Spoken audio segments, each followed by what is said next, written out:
किसान की हैसियत एक मजदूर के तौर पे रह जाएगी। नरमा जो है वो 5,000 बिक रहा है, चना 4,000 बिक रहा है, सरसों 4,000 से भी कम बिक रही है, 3,500 प्रति क्विंटल बिक रही है। ग्वार जो है वो 3,000 रुपये प्रति क्विंटल। सरकार की नीयत के ऊपर किसान को शक। अगर उस झांसे में आके किसान और मजदूर जो है वो बैठ गया तो मैं समझता हूँ कि आने वाले समय में हमारी जो आने वाली पुश्तें हैं वो आज का जो किसान है वो अपने माँ बाप को माफ़ नहीं करेंगे। लेकिन यहाँ हमारे तो माननीय प्रधानमंत्री मोदी जी का ट्रैक रिकॉर्ड ये बताता है कि इनके तो मुंह से एक एक लफ्ज निकला जो है वो पानी के ऊपर लकीर है, पत्थर के ऊपर लकीर नहीं है।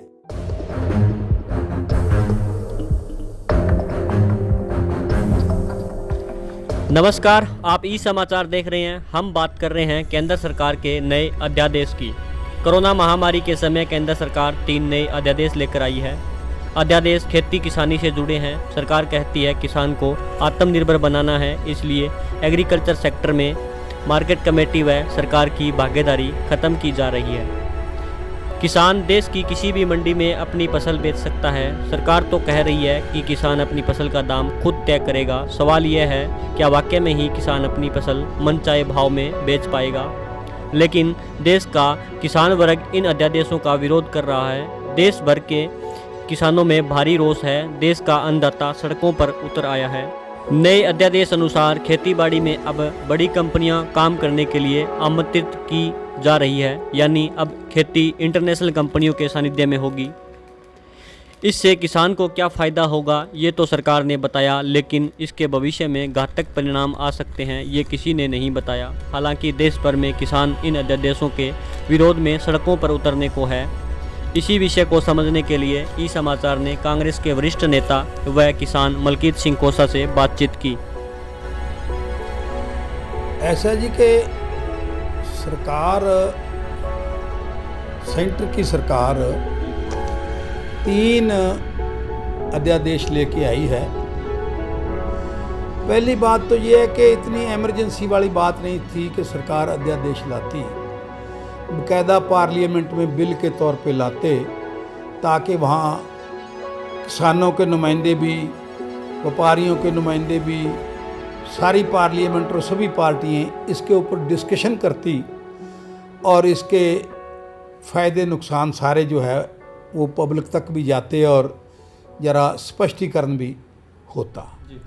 लेकिन पता नहीं सरकार की नीयत क्या है कि उन्होंने पार्लियामेंट में कानून लाने की बजाय अध्यादेश जारी किए हैं, जबकि इतनी कोई इमरजेंसी वाली बात नहीं थी। और दूसरा जो है वो है मूल्य का आश्वासन देने के लिए अध्यादेश है, जिसमें सरकार कहती है कि हम किसान को खुदरा व्यापारी, थोक का व्यापारी और इवन जो एक्सपोर्टर है उनके साथ हम किसान को जोड़ रहे हैं ताकि किसान को उसकी जिन्स का उचित मूल्य मिले। और जो तीसरा अध्यादेश है वो अध्यादेश नया नहीं है, बल्कि एक ऑलरेडी एक चल रहा है कानून, एसेंशियल कम्युनिटी एक्ट। तो तीसरे अध्यादेश के ऑर्डिनेंस के माध्यम से तो सरकार ने एग्रीकल्चर प्रोड्यूस के कुछ चीज़ें उसमें एसेंशियल कम्युनिटी एक्ट में शामिल करी हैं। अब सवाल ये है कि किसान इस बात से बड़ा चिंतित है और वो सड़कों पे इसलिए आया है कि सरकार की नीयत के ऊपर किसान को शक है। असली तो सरकार की नीयत दुरुस्त नहीं है। दुरुस्त इसलिए नहीं है कि सरकार ने सही मायनों में ये अध्यादेश ला के नाम किसान का रखा है, लेकिन जो मल्टीनेशनल कंपनियां हैं, बड़े बड़े जो सरमाएदार लोग हैं, उनको खेती में उतारने के लिए ही ये अध्यादेश लाए गए। और किसान समझता है कि आने वाले समय में इन अध्यादेशों के मार्फत जब बड़ी बड़ी कंपनियां आ जाएंगी एग्रीकल्चर में तो किसान की हैसियत एक मजदूर के तौर पे रह जाएगी, क्योंकि उन कंपनियों के मुकाबले में चीज़ पैदा करके और मुकाबले में बेचने में किसान जो है उस सरकार ने तो ये कह दिया कि कोई अगर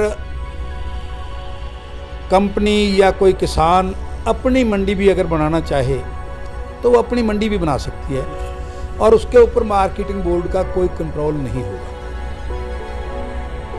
और किसान को टैक्स नहीं लगेंगे, इसलिए किसान की जो है वो जिन्स अच्छी बिकेगी, भाव उसको अच्छा मिलेगा।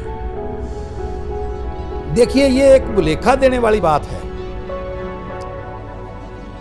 पहले भी जो मार्केट में आके जिन्स मंडियों में बिकती है वहां भी किसान के ऊपर कोई टैक्स नहीं है, टैक्स तो खरीदार के ऊपर है और खरीदार टैक्स का पड़ता लगा के भाव की बात करता है। खरीदार अब भी वही बात आनी है, टैक्स तो पहले भी नहीं है। अब सरकार कहती है कि जी गांव में भी किसान बेच सकता है, उसके ऊपर कोई टैक्स नहीं है। टैक्स तो पहले भी मंडी में भी आके अगर माल बिकता है तो किसान के ऊपर कोई टैक्स नहीं है। और किसान को इस बात का खदशा है कि दोनों अध्यादेश में कहीं भी सरकार ने एमएसपी जो है, समर्थन मूल्य जिसको बोलते हैं, उसके बारे में कोई जिक्र नहीं किया कि समर्थन मूल्य से कम जो है वो व्यापारी किसान का माल नहीं खरीद पाएगा। ये दोनों अध्यादेश में कहीं भी ये समर्थन मूल्य का जिक्र तक नहीं है, जबकि किसान चाहता है कि समर्थन मूल्य का जिक्र उसमें हो ताकि मेरी जिन्स का मुझे पता हो कि मेरी कम से कम किस भाव में मेरी जिन्स बिक जाएगी। न्यूनतम जो समर्थन मूल्य है वो निर्धारित होगा। हाँ, मतलब इन अध्यादेशों में जो मिनिमम सपोर्ट प्राइस है, एमएसपी जो है, उसका कोई जिक्र नहीं है कि एमएसपी रहेगी या नहीं रहेगी। और सरकार की नीयत एमएसपी ख़त्म करने की है। गडकरी जी का तो इस मसले में पब्लिक स्टेटमेंट भी आ गई है कि एमएसपी जो है वो ख़त्म कर देनी चाहिए, सरकार को इस झंझट से निकल जाना चाहिए। अब सवाल ये है कि होता क्या है या दस्तूर क्या है। दस्तूर तो ये है कि देश का प्रधानमंत्री, और अगर हम हमारे देश की बात करें तो 130 करोड़ की आबादी का, बहुत बड़ी आबादी का प्रधानमंत्री जो है, एक ही प्रधानमंत्री तो होगा ना। प्रधानमंत्री के मुंह से निकला एक एक शब्द जो है वो पत्थर पे लकीर होनी चाहिए कि जो वो बोल रहा है वो होगा। लेकिन यहाँ हमारे तो माननीय प्रधानमंत्री मोदी जी का ट्रैक रिकॉर्ड ये बताता है कि इनके तो मुंह से एक एक लफ्ज निकला जो है वो पानी के ऊपर लकीर है, पत्थर के ऊपर लकीर नहीं है। देखिए, फरवरी 2016 में प्रधानमंत्री ने बरेली में एक किसान रैली को संबोधित करते हुए, लाखों की गिनती में वहां किसान गए थे, ये कहा कि 2022 में जब देश आज़ादी की 75वीं सालगिरह मना रहा होगा, उस टाइम तक किसान की आमदन 2 गुना हो चुकी होगी। अब 16 और आज इस बात को 4 साल हो गए। मैं एक किसान भी हूँ, साथ साथ मैं कमीशन एजेंट का काम भी करता हूँ, जिसका आड़तिया बोलते हैं जिसको। कांग्रेस के समय में मैंने 8,000 तक तो नरमा अपनी दुकान पे बेचा है पर क्विंटल। 6 और 7,000 के बीच में सरसों बेची है मैंने अपनी दुकान के ऊपर। बासमती मुच्छल जिसको बोलते हैं, ये 4,000 से लेके 4,500 तक वो बासमती मुच्छल मैंने बेची है। चना 8,000 से लेके 10,000 तक बेचा मैंने। ग्वार का जहाँ तक सवाल है, एक साल तो बहुत ऊंचा चला गया था, वो 30,000 प्रति क्विंटल भी चला गया था, लेकिन 2-3 साल फिर भी वो 8,000 और 10,000 के बीच में बिका। और आज जो 6 साल बाद वही चीज आधे दामों पे बिक रही है। नरमा जो है वो 5,000 बिक रहा है, चना 4,000 बिक रहा है, सरसों 4,000 से भी कम बिक रही है, 3,500 प्रति क्विंटल बिक रही है। ग्वार जो है वो 3,000 रुपये प्रति क्विंटल बिक रहा है। तो किसान की जो प्रोड्यूस है उसकी कीमत तो आधी होगी, और उसके दूसरी तरफ जो इनपुट है किसान के, जो एग्रीकल्चर में लगाता, जैसे चाहे वो बीज है, चाहे वो खाद है, चाहे वो डीजल है, चाहे मतलब एग्रीकल्चर इक्विपमेंट है, उनकी कीमत दोगुना होगी।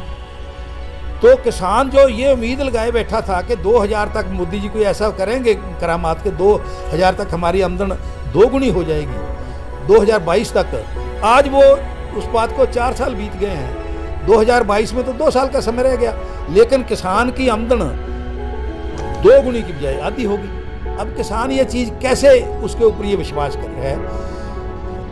देश को इतना गुमराह एक प्रधानमंत्री करे, मैं कहता हूँ उससे बड़ा देशद्रोह हो ही क्या सकता है। अब देखिए, मोदी जी ने एक किसान सम्मान योजना के 2000 रुपया मतलब जो छोटा किसान है उसको साल में 6000 रुपया दिया जाएगा, 3 किश्तों में 2-2 हज़ार रुपया, किसान सम्मान योजना। और मोदी जी ने एक बार नहीं सैकड़ों बार ये बात स्टेजों से कही कि हम 12 करोड़ किसानों को ये सुविधा दे रहे हैं, और उसका खूब जो है ना प्रचार किया, क्योंकि ऊपर से पार्लियामेंट का इलेक्शन था। एक किश्त दी और आज उसके बाद फिर जो है ना उसका कोई अता पता नहीं है। और आरटीआई के माध्यम से पता ये लगा कि 12 करोड़ नहीं 2 करोड़ और 70 लाख लोगों को जो है ना वो सुविधा मिली, और मोदी जी उसको 12 करोड़ कह रहे हैं। मेरा मतलब ये है कि किसानों को विश्वास नहीं है मोदी जी के ऊपर, और इस मसले में कोई किसान ये नहीं है कि बेविश्वासी वैसे ही होगी। जो मोदी जी का पीछे ट्रैक रिकॉर्ड है और जिस तरीके से उसने किसानों के साथ डील किया है, मोदी जी ने तो अनाउंसमेंट कर दिया कि जी कांग्रेस सरकार जो है स्वामीनाथन रिपोर्ट की फाइल दबाए बैठी रही। मैं आया और देखिए मैं स्वामीनाथन रिपोर्ट मैंने जो है लागू कर दी। अब किसान ये सोचता है कि स्वामीनाथन की रिपोर्ट लागू होती तो उसके मुताबिक तो उसको कणक का जो है ना आज से 4 साल पहले 2700 रुपया क्विंटल भाव मिलना चाहिए था, लेकिन कणक का भाव आज भी जो है 1900 रुपया है, और वो भी सारी स्पोर्ट प्राइस पे बिक नहीं रही। किसान को 1900 रुपये भी मिल नहीं रहा, तो किसान मोदी की बातों पे कैसे यकीन करे? तो ये सारी बातें ऐसी है कि किसान को पता है कि किसान को सड़कों के ऊपर लाने का ये मामला है। वही बात है ना कि जैसी कोको वैसे कोको के बच्चे। अब मोदी जी जो 562 करोड़ का एक जहाज है वो 1600 करोड़ में लेके आते हैं, और अपोजिशन और सारा देश मांग कर रहा है कि इस बात का स्पष्टीकरण दीजिए, कोई इसके लिए इंक्वायरी बिठाइए कि ये इतनी कीमत ज़्यादा कैसे हुई।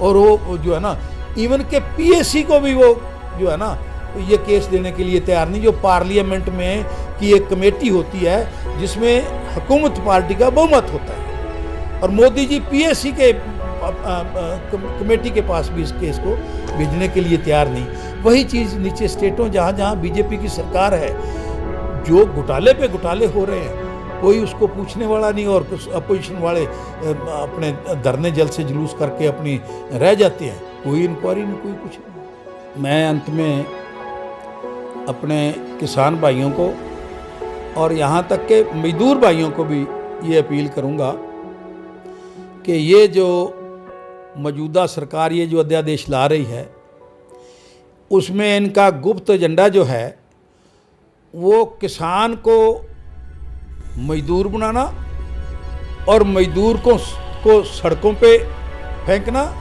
और मल्टीनेशनल कंपनी और बड़ी सरमाएदारी को खेती का मालिक बनाना, ये सरकार का हिडन एजेंडा, छुपा हुआ एजेंडा है। अगर हम लोग चुप करके बैठ गए, जो उन्होंने झांसा दिया है किसान को कि ये किसान के फायदे की बात है,